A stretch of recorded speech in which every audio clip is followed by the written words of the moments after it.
What's up everyone, welcome to this video.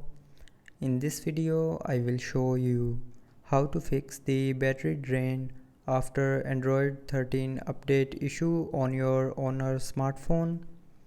So to fix this issue, first of all open settings. Now in settings, scroll down and here click on battery.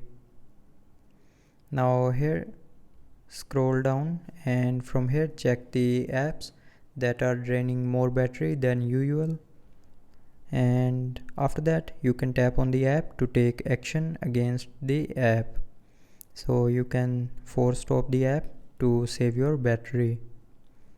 But after doing this, if you are still facing the battery draining issue, then factory reset your phone.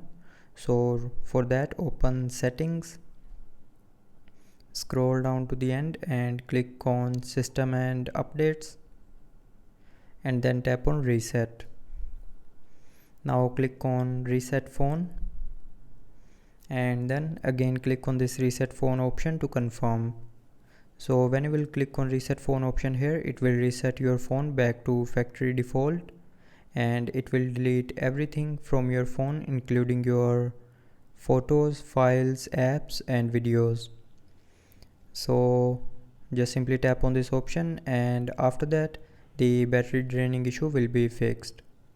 So that's how you can fix the battery drain after Android 13 update on your Honor smartphone. So I hope you liked the video. Thanks for watching.